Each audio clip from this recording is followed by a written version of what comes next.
Ugh. Ugh. Ugh.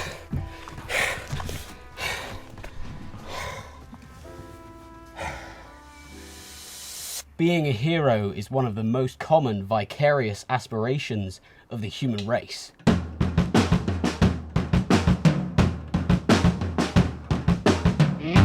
If you ask the average child what their biggest wish is, their answer will either be, "Please can my parents love each other again?" or, "Please can I have the powers of my favourite animal or creature or Valorant character?" It is almost inherent to the human condition that we want to ascend beyond the bounds of being human itself. But last time I checked, I couldn't grow tentacles the size of cars and go around crushing people under the name Squid Boy. I really, really, really want to, but life just has other ideas. So I and the rest of the world have to settle for pretending. I have to pretend to be a superhero just like I have to also pretend that I don't like sweaty cock. Wow, I just said those words. Video games are uniquely situated to provide the experience of something much more succinctly than, say, a movie. I can watch the SpongeBob SquarePants movie all day long, and I do, but I can't begin to understand what it's like to do classic SpongeBob shenanigans like drive my underwater boat car until I play a game like SpongeBob SquarePants Boating Bash. So, to find the best superhero game, you need to find the one with the most succinct and accurate portrayal of the hero and the world. I think I've found that game. It's called Batman Arkham Asylum. Let's talk about it.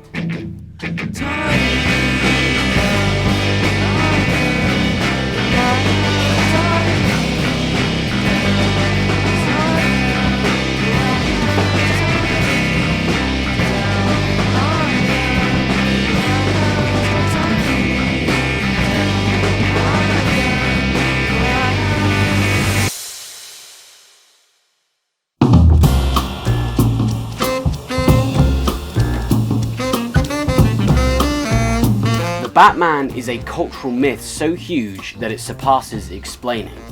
I can walk through a large city for hours on end and I will know that every single person I see is aware of the legend of Bruce Wayne and can probably name at least a couple members of the Rogues Gallery. No matter who you are, young or old, your reaction to seeing the Batman will always be the same, and it will always be, "Oh shit, it's the fucking Bat!" What does this mean for any piece of media with the Batman in it?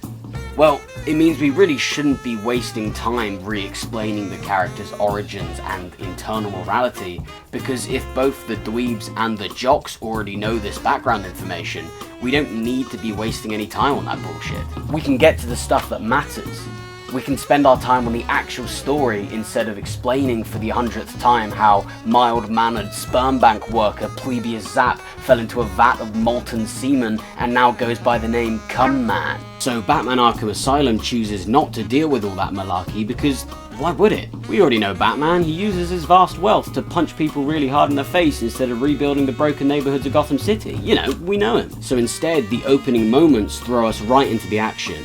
Boom, bat signal, pow, Batmobile, zam! Batman already in full suit transporting the Joker whom he just vanquished. We didn't see him vanquishing him, but we get the sense that it's happened before. The Batman of this game is a seasoned professional at the height of his game, and it's important that this is established right away because it makes things feel even more dramatic when shit starts falling apart, and even the B-Man himself can't keep it together. And shit starts falling apart very quickly in this game.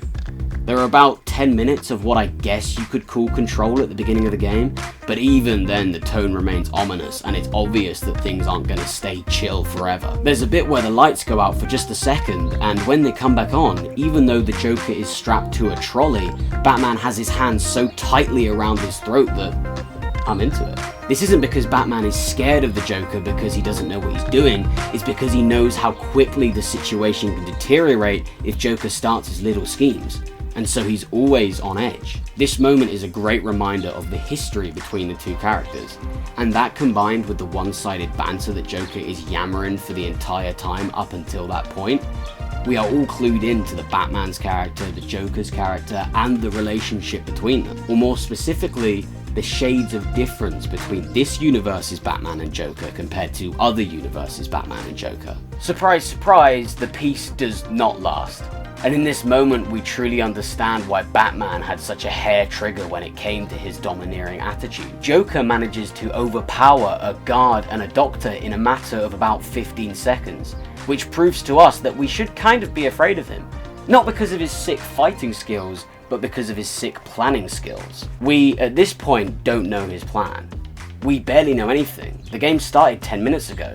It's already given us a lot of information, so we have the baseline to become invested, but it's also strategically withheld the stuff that would ruin all the fun, so there's a great deal of mystery inspiring us to stay. But what we do know is that the Joker waited for the perfect moment to execute his plan, and structured his entire escape sequence around that moment, which is the point in between when Batman could no longer follow him anymore because of Arkham procedure, and before he was locked up tighter than my nuts when the Munters are around. Ugh, I'm sorry that was misogynistic. Be better. So we know that the Joker is not only great at setting plans up and executing them when the time comes, but also he's great at waiting for that time to come. He is chaotic and violent and needlessly cruel. But maybe the creepiest part is that he's more than willing to hold off on all three of these aspects if it is strategically preferable for him to do so. Well, you know, there's still a little bit of chaos lingering around. Oh, what the fuck? But I would argue that the amount he puts on display before he breaks loose is just enough, and also not quite enough so that people wouldn't be suspicious. If he was screaming and shouting and making specific threats to the guards, they'd probably think, oh, he's a bit squirrely today. We could do with some extra security. And if he was stone cold silent, then that's just unnerving. And there's no way that the Batman would leave him alone, regardless of the procedures of the asylum. So when the Joker is just making a couple of jests, just a bit of banter, everyone around him, including the Batman, just assumes that he's up to his usual shenanigans, which, in a way, leaves them vulnerable. I may be reading into the Joker's characterization in the first 15 minutes a bit too much, but actually I'm not. Characterization is super important. The beginnings of characterization is even more important. So establishing this shade of Joker as conniving and unhinged, but also smart and patient, is critical for understanding what we are going up against. But who's we? To truly understand anything about the world that we've just jumped into, we first need to understand the lens that we are viewing it through. I call Bruce Wayne to the stand.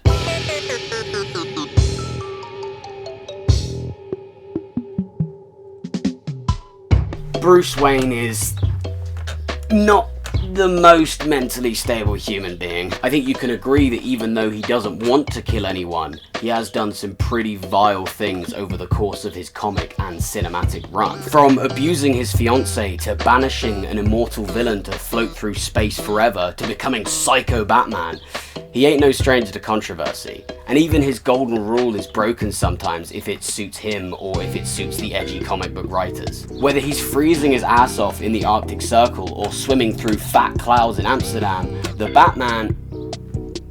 Wait.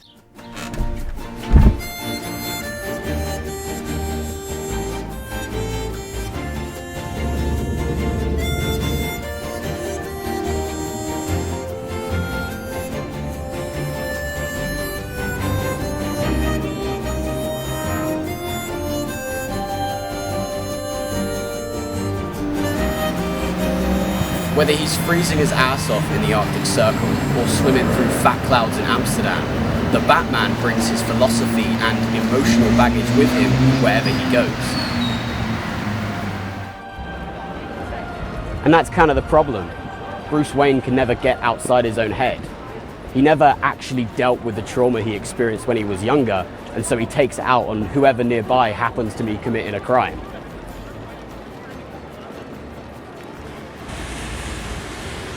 Either he breaks the spine of a man trying to murder a child, or he breaks the spine of a man trying to steal some stroopwafel. Regardless, he's unleashing his demons onto the people in his surroundings rather than actually dealing with it himself. This he does in the name of justice. Alright, let's go back to England. The reason why I personally love the portrayal of Batman in Arkham Asylum is how this aspect manifests in his actions and reactions to what happens around him. Throughout the, well, entire game, more and more control is slipping out of Batman's hands. The original problem is getting the Joker and the small number of prisoners he released back into custody. But in the time it takes to deal with that, legendary supervillain Bane gets out, and he becomes priority number one because, well, he's actively trying to kill you. But by the time you deal with that, multiple other issues have come up, from the Scarecrow getting out and trying to turn you insane, well, more insane, to more and more buildings on the island being overrun and controlled by the Joker and his ever-expanding mob. Then before you can even really begin to deal with those problems, Harley Quinn comes along, Killer Croc comes along, even Poison Ivy comes along and takes over the entire island with her poisonous plants. And that's just the big problems. In each and every level, there's always 1,000 little things that need your direct and immediate attention before you can go back to your bigger objectives like, you know, saving the world. These little goals range from saving these guards from being blown to bits to, if you don't do something right now, Scarecrow is going to turn the whole of Gotham into a swarm of paranoid, schizophrenic maniacs. In other words, he's going to turn Gotham into Birmingham. Batman does not have control of the situation for 95% of the game. Every priority that was considered number one is always replaced by a bigger, more dangerous, more pressing, more direct priority, which is in itself replaced by a bigger one, and so on until you can't even remember what the original goal was, which was at first just to get the Joker back under control. But after all that time dealing with all these other things, this original thing has now evolved into a battle to save the entire city from being mutated by a more potent version of the formula that Bane uses. Oddly enough, playing this game reminds me of being here. I worked here for a few months after I first turned 18. I didn't like it. It wasn't fun. Something like this would happen quite often. I'd be working in kitchen, I'd get an order for, say, 4 burgers, so I would start making those. But as I was making those, I'd get an order in from the other side of the counter for like 1 burger. So I'd make that first because it's only 1 burger and the guy's standing right there and he'd be pissed if he had to wait for me to make those other 4 burgers before he got his 1 burger. So I'd start making his 1 burger. But then as I was making that, a customer would flag me over from the other side of the counter and say, hey, my fries are fucked, can I get more fries? But there's no fries left in the dispensary, so I've got to cook some more fries. And the guy asked me directly, so I've got to cook fries right in front of him right now before I do anything else. Because now I got a bunch of pissed off people because this guy's fries were already fucked with. This guy's going to be waiting for his burger for longer than he expected because I got to make the fries. And now the 4 people from drive-thru are pulling up to the collect window, and who knows when they're going to get their bullshit. And the washing up is piling up, and I can't ask anyone else to do it because they got a million things to do on their own. And the delivery's coming in soon, and what the fuck am I doing here? This place is shit. I did not like it. But at least it gave me an appreciation for the juggling priorities mindset, the exact same mindset that I see on display in Batman Arkham Asylum.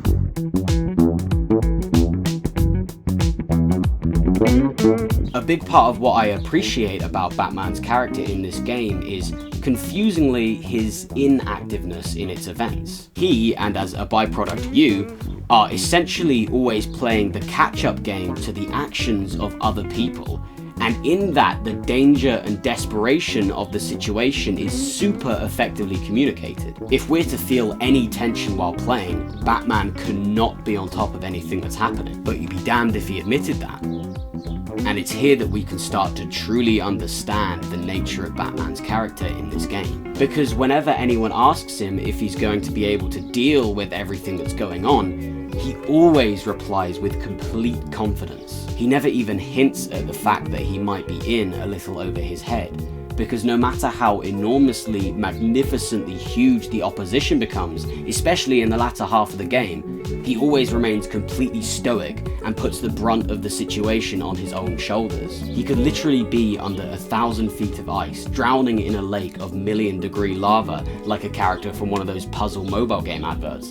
And if you asked him how he's going to deal with the situation, he would only simply respond, "I'll handle it." And he does handle it. In every scenario he finds himself in Arkham Asylum, he always has a trick up his sleeve that helps him get through it.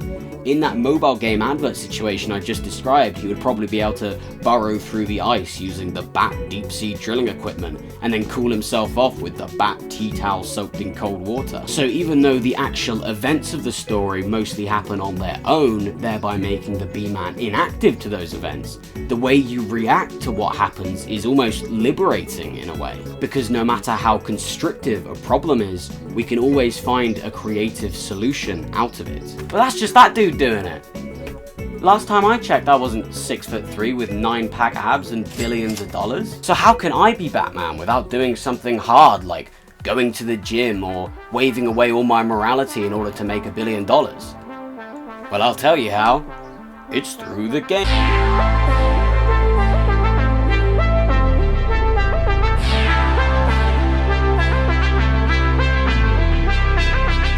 Zip, pow, kabam, wank. These are words that we know all too well. These are the attempts by the comic authors to translate physical actions into a readable format, so we as the reader can understand what these actions feel like without having to, say, go to a seedy club late at night and go up to a woman who's clearly with a man and say, "Hey toots, wanna have sex with me?" So it is the art of translation that moves a feeling or action from one medium to another. This could be a retelling of real life events in a book, or it could be a visualization of fictional events onto the screen. In the gaming ecosphere, the very act of gameplay itself is a translation. So it is the job of the designer to convince me that I just smacked the shit out of that jabroni, when in reality I just pushed my thumb down half an inch. So does Batman Arkham Asylum succeed in making me feel like I just took out a room of swollen dudes? Yeah, I think it does. You see, when in combat you are basically in one state the entire time, which I call full frontal force. Nope. To embody the spirit of Batman, you have to be what all these goons think you are, which is an unrelenting force of nature. This is why when I walk into a room in the game and I see 20 fellas lining the walls, I don't think, oh shit, I better tread on eggshells here. I think, who's first? Alright dude, what the flip? Therefore, in the fights themselves, you are always pushing forward, never relenting. But this doesn't mean that you can just spam X the entire time and have your brain elsewhere for 2 minutes, because Batman, pays attention when he fights people. And this game does fully engage you in the combat. In fact, it has the least forgiving systems of any Arkham game. Not only do you have to pay attention to when one of the enemies is going to hit you, but also to what kind of clothing they're wearing, because there's a certain type of attire that can't be punched directly, what kind of weapon they're holding, because there's a certain kind of weapon that shocks you if you get close, and if their dick is out, because if their dick is out, then goddamn, I thought this thing we had was platonic. And this observation becomes even more important on hard mode, because you don't even see the white indicator when an enemy is about to hit you, so you have to spot the sweat accumulating on their forehead as they're trying to pluck up the courage to actually take a swing at the Batman. The fighting in this game almost perfectly straddles the line between making you feel like an unstoppable demon of force and magnitude, pop pop, and engaging you with purpose and having a real chance of failure.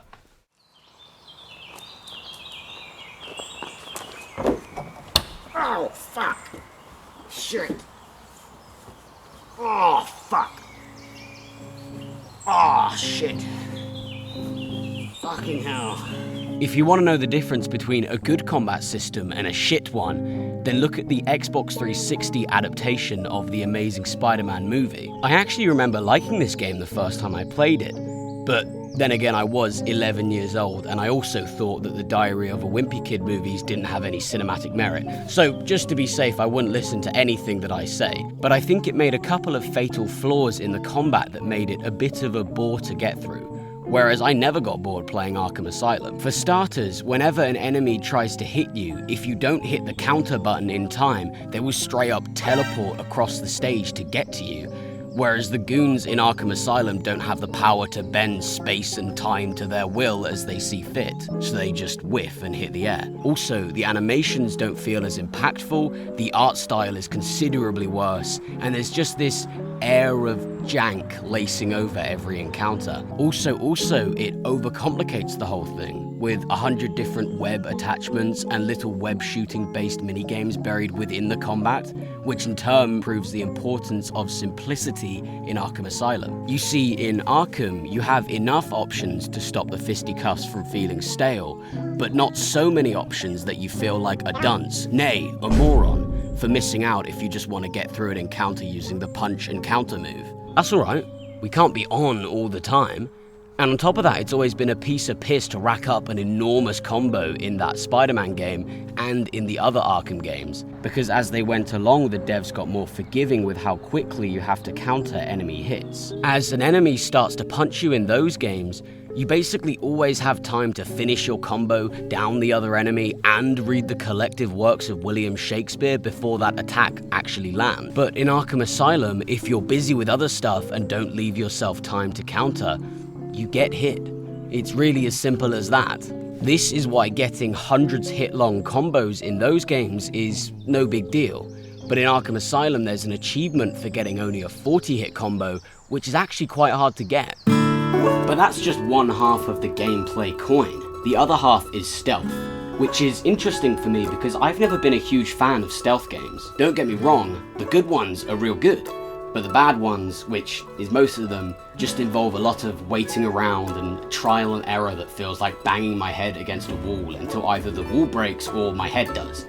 And in most cases, my head is not as tough as brick, so I stop playing. But in Arkham Asylum, we ascend above a lot of the problems in bad stealth games by giving the B-Man a much more active role within the stealth environment. At any time, you can find out the position of every gunman in the room using detective vision, so the problem of being caught unexpectedly with your boxers around your ankles, so to speak, is not a problem anymore. Furthermore, there are, for some reason, gargoyles lining the rafters of every room in which stealth encounters happen, allowing you to literally ascend above the armed guards, and meaning you never really have to play the waiting game that you see in a lot of other stealth games. It ain't easy though. The guys with guns do a shit ton of damage when they see you, and will track you for a good while if you try to escape, which you definitely should do. Don't fight the guys with guns, you won't win.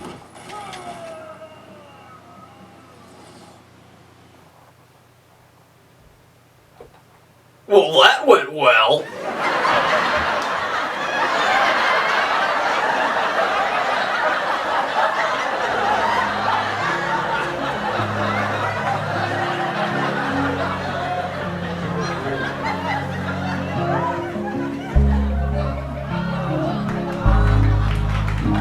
To understand why I like the stealth in this game so much, it might be best to imagine it from the perspective of the goons you are supposedly not killing. You are walking in the dark, barely able to see the path in front of you, and even less able to see your fellow goons who are supposed to have your back.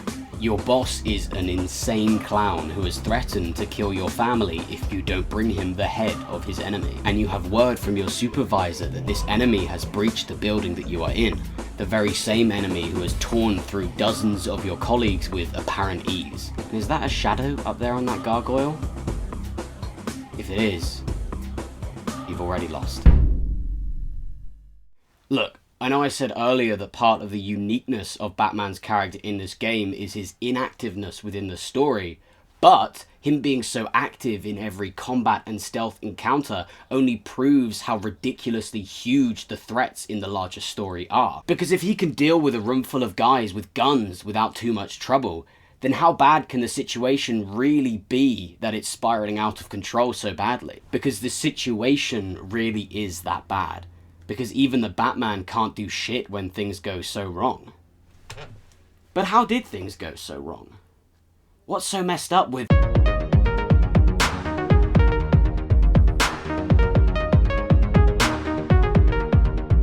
The power of the superhero is in the intoxicating divide between black and white. The ability to push past the grey area and punch the people who disagree with you so hard in the face that they either start agreeing with you or can't talk anymore. Either way, they're not disagreeing with you anymore. Emotional and moral nuance? Fuck off! I have the power of a magnifying glass and I use them to burn people alive when they don't signal at roundabouts.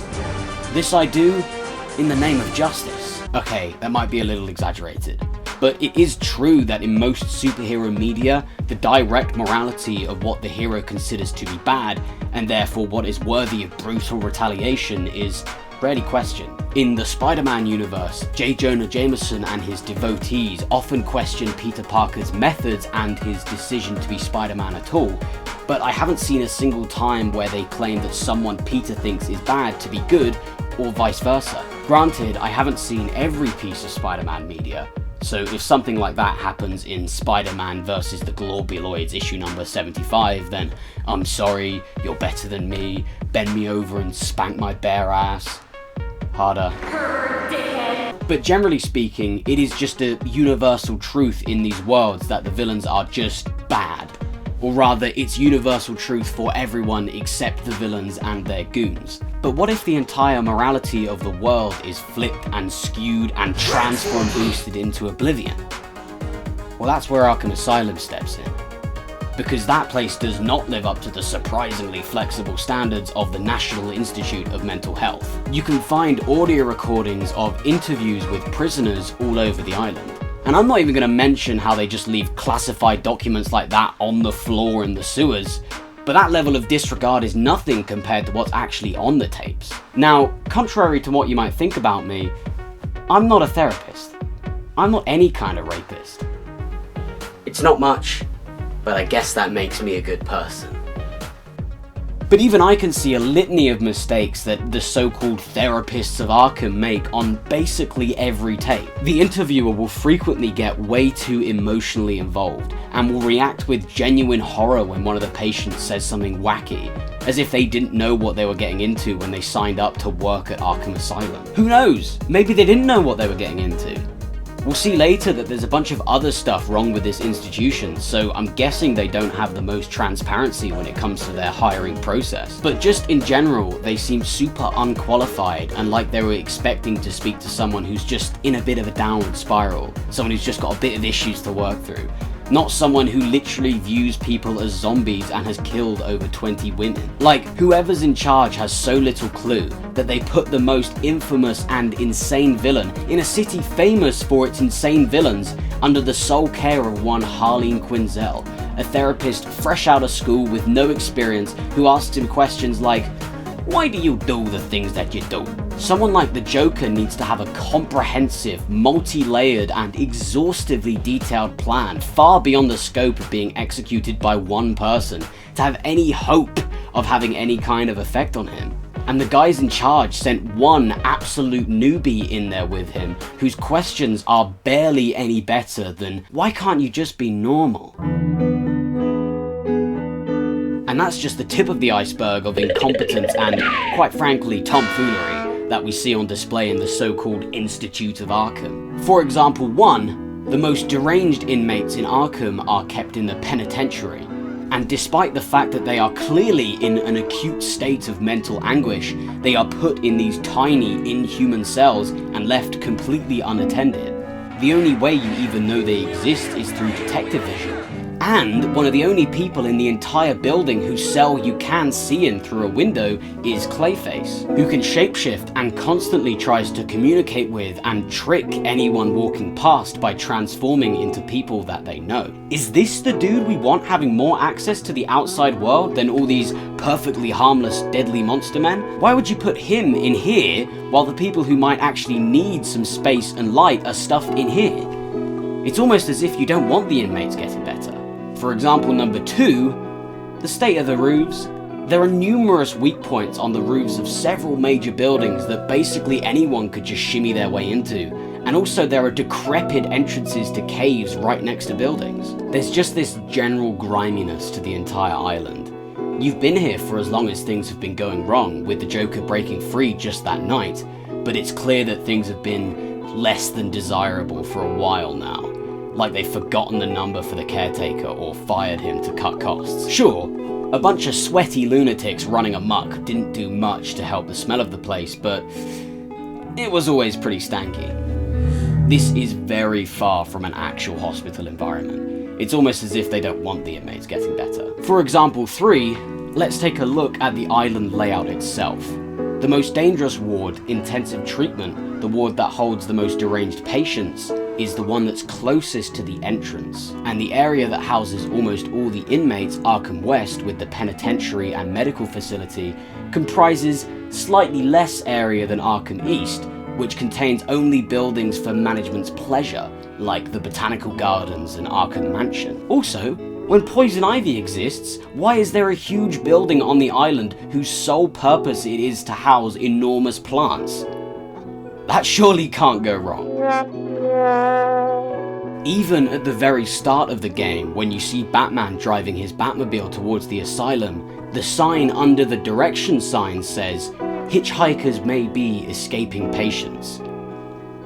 At this point, that is not a joke. You see someone walking alone on the side of that road and you do not stop, because they probably came from intensive treatment, the building closest to the road. The guys in charge need to hire a city planner just so he can fire all of them for how badly they've already fucked up.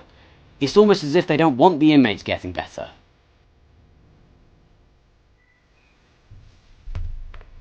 It's almost as if they don't want the inmates getting better. The guy in charge of Arkham Asylum is Warden Sharp, and he has a very totalitarian approach to running a mental institution, as you have seen. He is the shit topping on the shit sandwich that is sitting on Arkham Island, running the place purely for profit and for the sake of furthering his empire. One of the best kept secrets of the game is a teaser for its sequel, Arkham City, which is a well-hidden room in which the Warden has his plans for turning an entire section of the city into a quarantine. These plans aren't sketches in his kitty cat notebook either. They are in blueprints and letters. This is already happening. It is already underway. And I'm just wondering how he got the political power to pull off such a feat of public working. And I'm just floating this out there. But could it be that the senators and congressmen in charge of that district are just as motivated by profit as he is? So when he showed them his plans for Arkham City while using how profitably he ran Arkham Asylum as leverage, they are more likely to grant him permission to build Arkham City, which would thereby give him more power and more leverage for future projects. Surely not. That's not how the world works. Except it 100% is. Even in real life, let alone in the exaggerated, supervillain-filled landscape of a fictional city so stuck in its ways it would rather corner off a quarter of itself and let it succumb to chaos and ruin rather than address the deeper issues in its political structure that's causing the issues in the first place. This is the same system responsible for the environment that the game takes place in, so of course the system of morality we're going to see the world through is going to be skewed. Not even the guys at the top have any idea what they're talking about, let alone Joe Schmo the guard from the medical facility. Also the villains. The villains have a pretty big impact on Batman's morality and therefore the game's morality.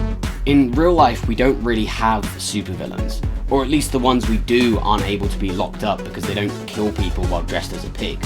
Well, they do, but that's behind closed doors at their university reunions or their bicentennial Illuminati celebrations. But real villains work along with the laws to increase their power and wealth. Much more of a Warden Sharp than a Victor Sars. So the fact that these persistently violent supervillains, each with their own manifesto and beliefs that they want to spew out onto the world around them, even exist, is probably the biggest diversion that this world takes away from our own. You have the Joker, obviously, the big G, but we also have interactions with Harley Quinn, Scarecrow, Bane, Victor Sars, and the Riddler, who I want to personally murder. And on top of that, we see references to dozens more through props and shoutouts and cum stains on the walls that say things like, "Famous Batman villain Plebius was here." The basic effect of this is that you never forget about not just the villains that you are directly facing down, but also about the larger network of ghoulies and ghastlies that make up the wider rogues gallery. The world is much bigger than what you see in the game, and it seems like everyone in that world likes torturing animals or not parking properly or something equally as bad as those two things, which are just as bad as each other. Point is, there are so many villains in this world, and there have been villains in this world for so long, that their entire moral framework is completely different. A villain is such a quintessential, hyper-concentrated, hypodermic needle shot of evil and malice that when you have hundreds of them in a single city and dozens of them trapped on one island, the vibes of those places are inevitably going to change. If you look to your left and you see a dude who ate his entire family, and then you look to your right and you see another dude who doesn't fucking park properly, then the bar of being a good person for the three of you as a group is not very high. So even though people like Warden Sharp and the legislators of Gotham are the real villains here, I think it's understandable that your average citizen is okay with their cheekiness and systematic obfuscation of responsibility when there are literally hundreds of villains actively out to get everyone in their city. I wouldn't give a shit what my local member of parliament was up to if my ass was always getting blasted by Firefly. So by that same logic, the board of Arkham Asylum can get away with running their institution with as much determination to uphold the rules as a blunt rotation with the Joker and his goons. Pass that shit, homie.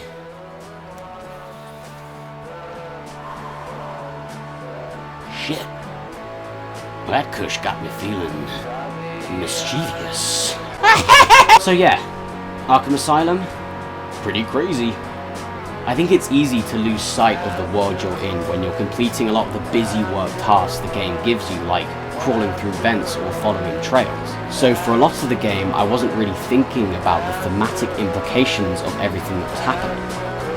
But there came a point where I couldn't ignore it anymore. And that point was at the end.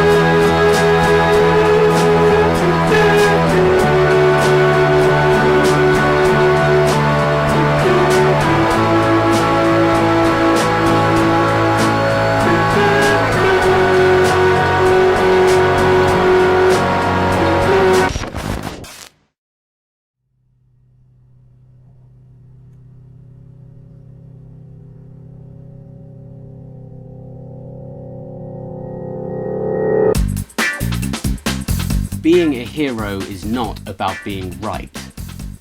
It's about being real. It's about pushing through all the muddiness and confusion in your environment and finding one kernel of truth that you can crack down on and make your bitch. Sometimes life will try to get in your way, but it's in those moments that your heroism has a chance to shine, because you don't need anyone else. You can just keep doing what you know to be right, and screw the rest. Bruce Wayne really wants to be a hero, and for basically the entire game, he is. He loses control of the situation very steadily and easily, but he does a million billion times better than what you or I would do in the situation, and he does a trillion, quadrillion times better than what anyone else in the world was doing. And he does slowly but surely start succeeding in the second half. He locks Harley Quinn up, he supposedly conquers and destroys his demons by defeating Scarecrow, he blows the shit out of Killer Croc in a pretty gay way, and he pounds Poison Ivy down in a pretty straight way. So every time he shuts someone down, someone else more threatening does come up, but at least he does shut that other person down, which is more than could be said of anyone else. He thinks on his feet, and he adapts to every twist and turn that's thrown at him, partly because he has no choice, but also because no one else has the ability to work on the fly as effectively. The Joker has developed a formula that turns everyone who comes into contact with it into an enormous monster? Cool. Let's figure out a way to get an antidote. The only location of the key ingredient is down in Killer Croc's lair? Well, I guess we're going down there. And we might as well deal with him while we're in the area. We only have enough for one dose? Well, I guess I'm just gonna have to think on my feet and figure out the best time to use it on the best person. You've been thinking like a hero for the entire game, but it is at the end that we see this image crumble like a sandcastle under a wave.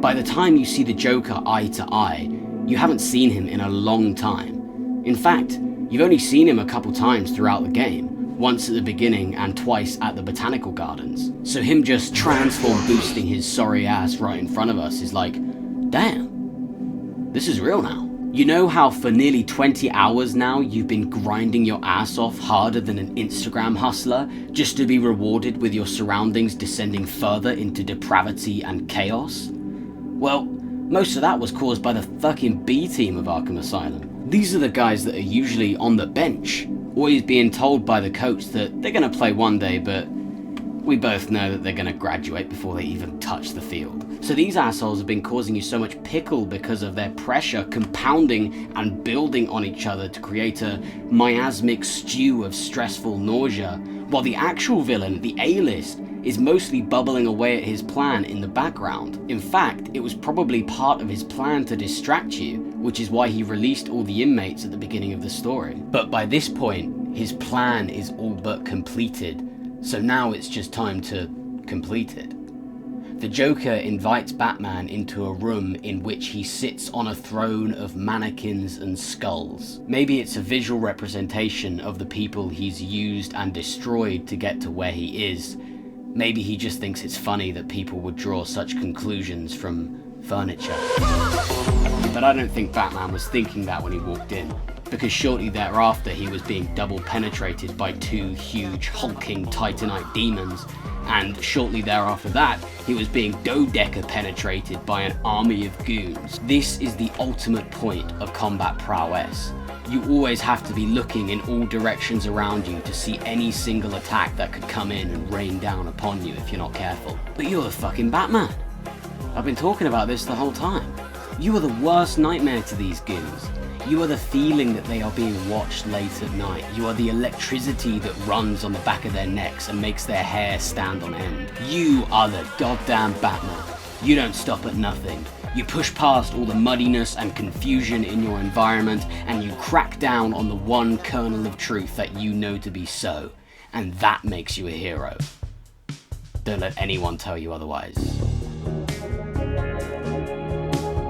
But there comes a point where the goons aren't a problem anymore. And here is where we get to the nitty-gritty of how Batman thinks about himself and how to be a hero in general. The Joker is frustrated that even a wall of goons and a couple of Titan-infused demons couldn't stop you.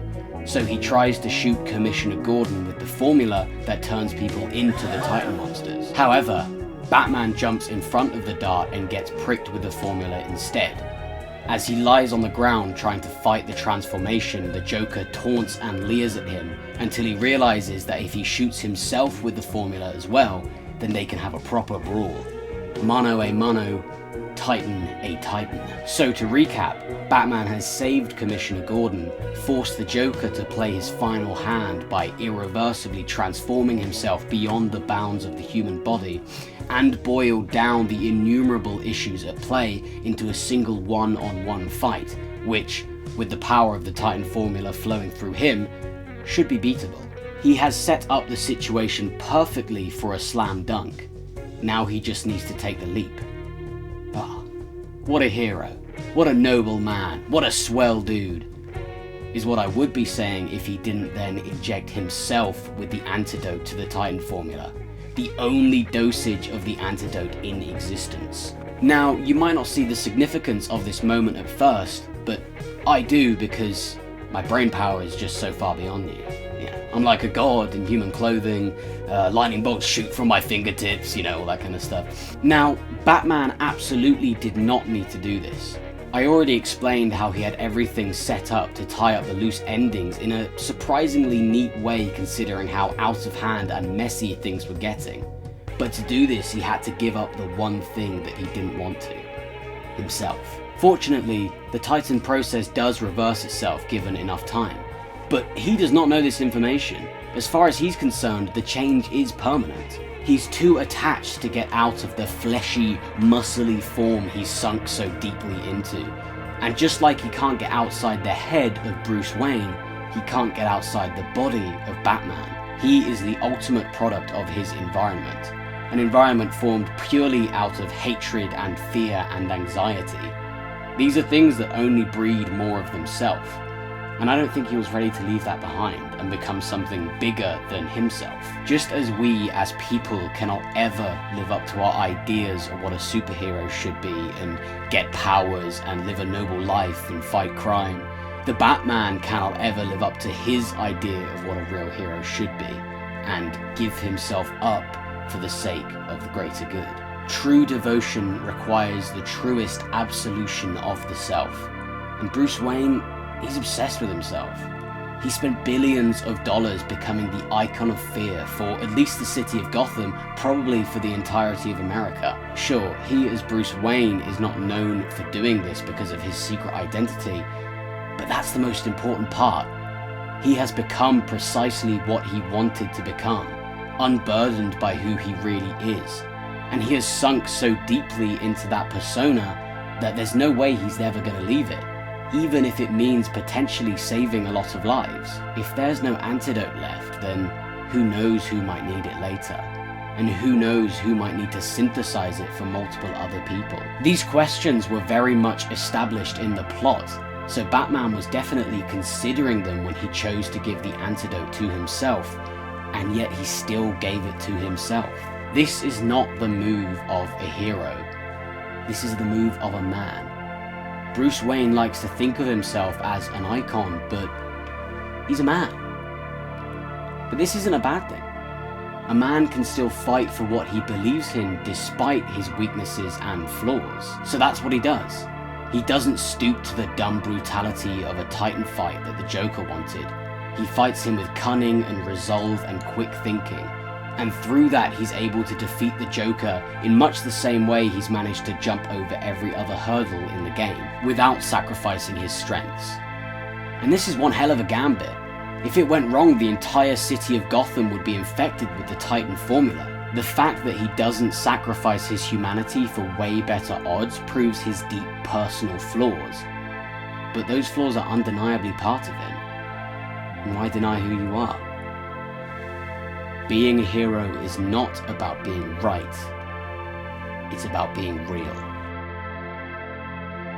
So you defeat the Joker, smashed him so hard in the yard he turned into handsome Squidward. And you're glad to be done with the dude, because he's an absolute psychopath. He ignores everything around him telling him otherwise, and he cracks down on the only thing he thinks is true. He's delusional. He thinks he's right. He meets a lot of opposition from people trying to change him, but he just doesn't listen. He doesn't need anyone else. He just keeps doing what he knows to be right and screw the rest. I mean, what kind of psycho...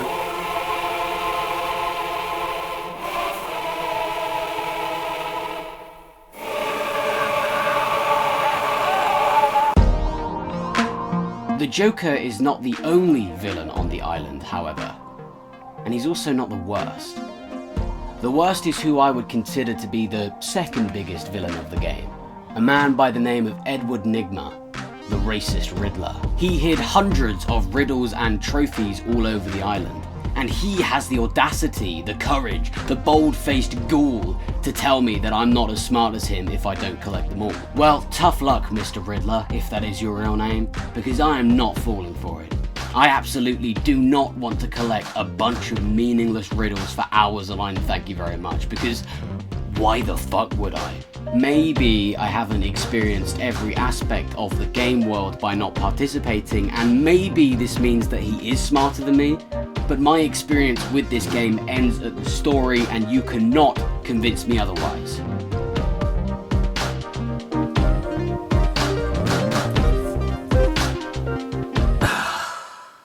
Fine.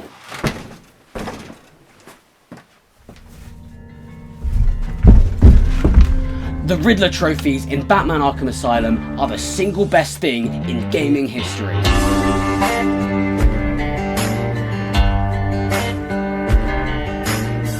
Being a hero is about the hard work. You know who's a hero? Teachers, nurses, gynecologists. People who get up every day and do things that I could never stand doing, like dealing with kids, or nursing sick people back to health, or looking at vaginas. It is this kind of unquestioning persistence, day in, day out, for years on end, that is the mark of a true hero, because that is just their default state. They don't really have an end date to aim for where they won't have to do their job anymore, unless you count retirement, but that's like 40 years away. So they really, on the inside, truly have to become the job they're doing. They have to become the hero. Joel Dielmon is much more of a hero than Ghost Rider.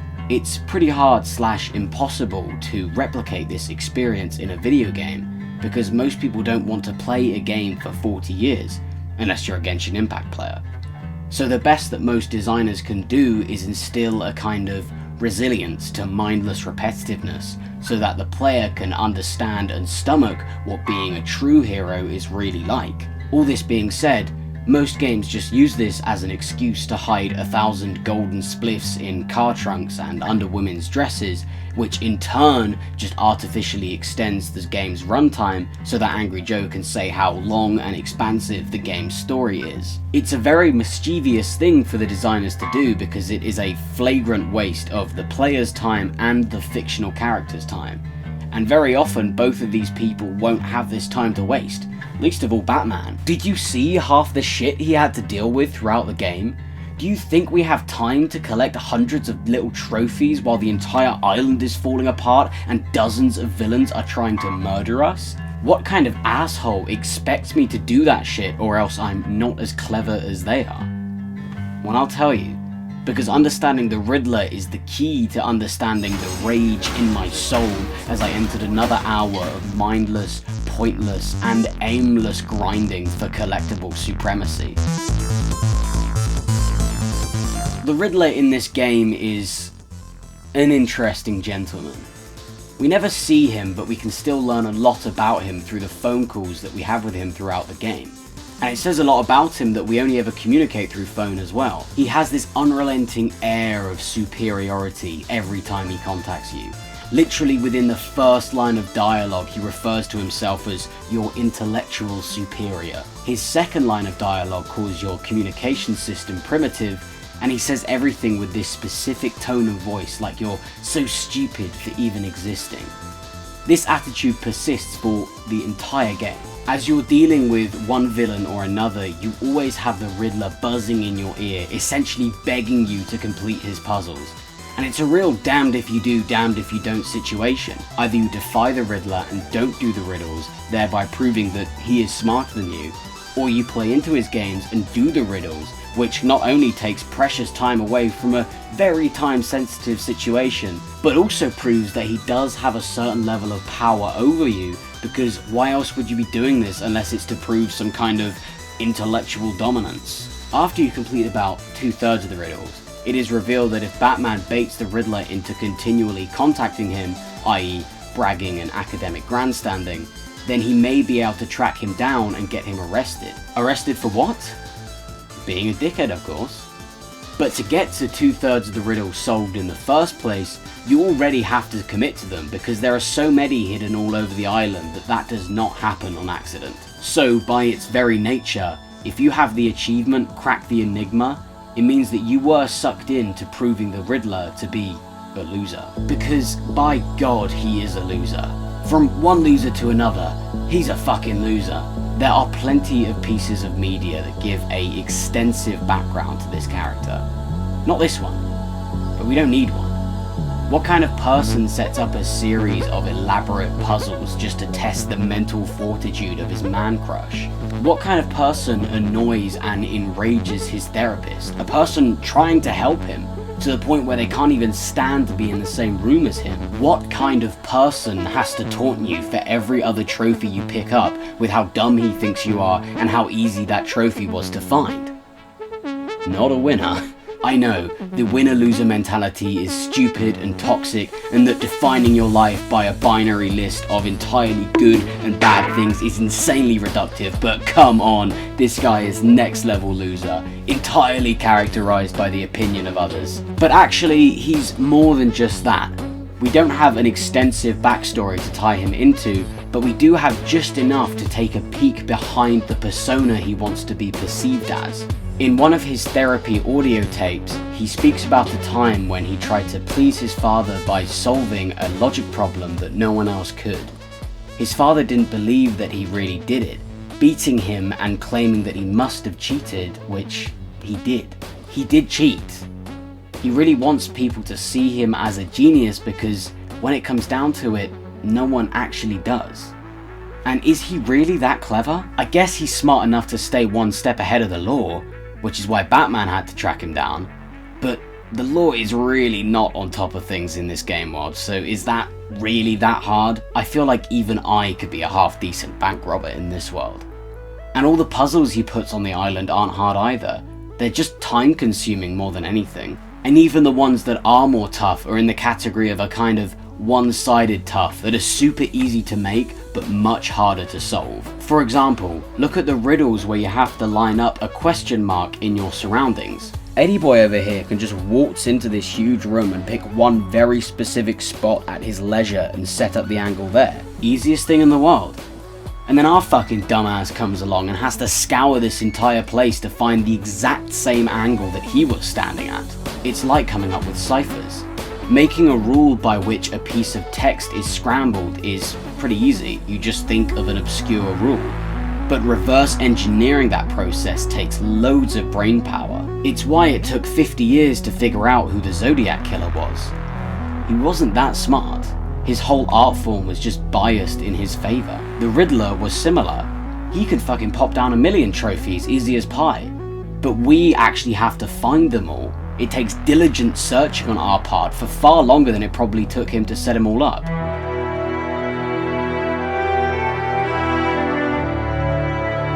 So why do I like this? It's fucking infuriating. It feels like you're a mouse running around in a maze set up by a moron. I hate it.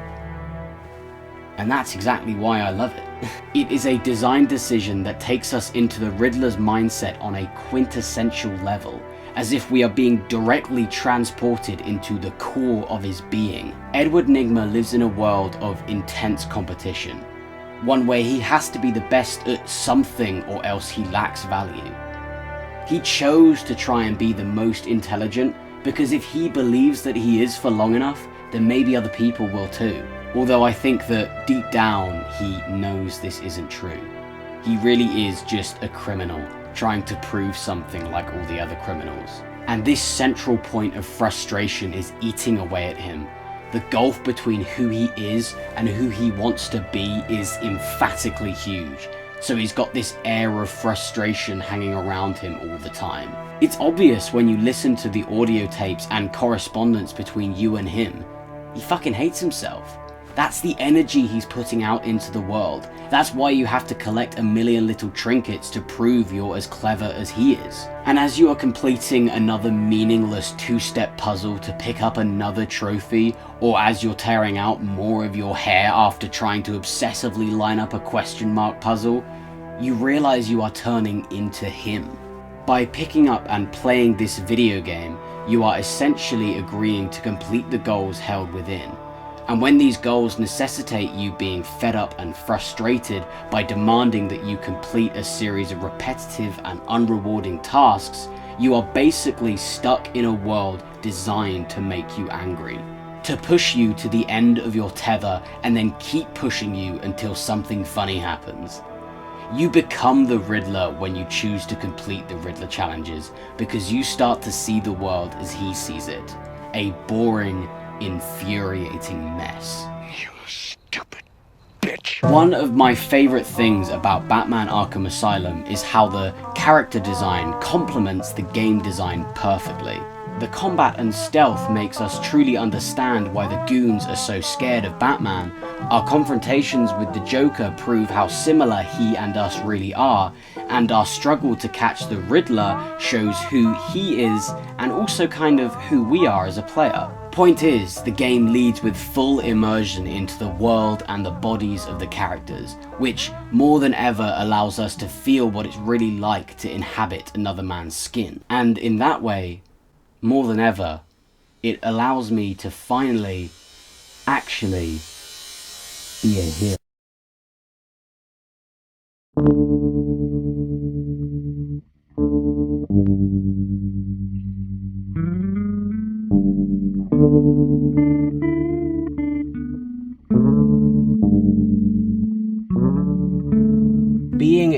hero is about pretending. Truly, it's about forgetting that a binary good and evil even exist and play acting as the hero you think you should be. Batman does exactly this, showing no mercy to those he considers to be 100% evil and therefore contrasting himself to be 100% good. It's a projection. And that's the key to this entire game. Batman Arkham Asylum is one of my favorite games of all time because it provides the ultimate avenue to pretend that I am a hero. But do I want to pretend anymore? Do I have to?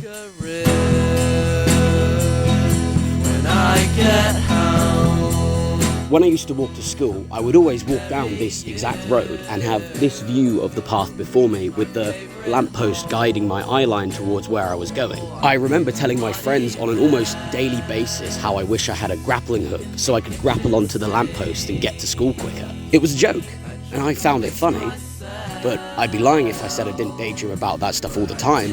It would have been easier to have a grappling hook, and I got the idea in the first place from playing Arkham Asylum. For basically as long as I can remember, I've tried to reach beyond the bounds of what's possible for this fleshy mass that I call my body.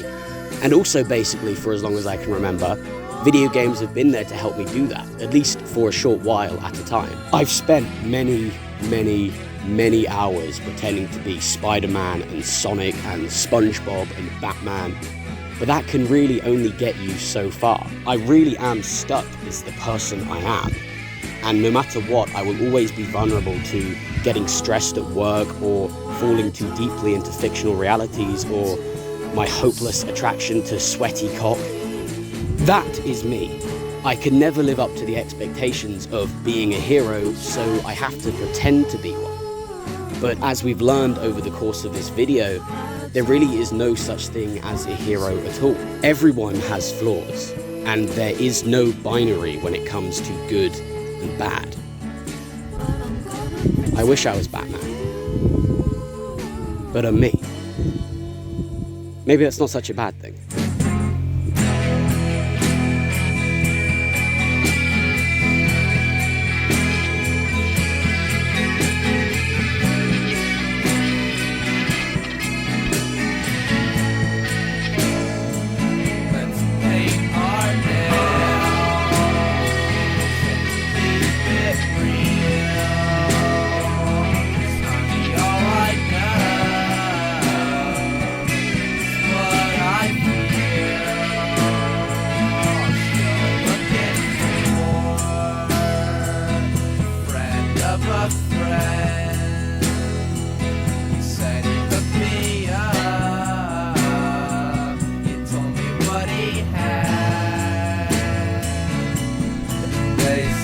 No!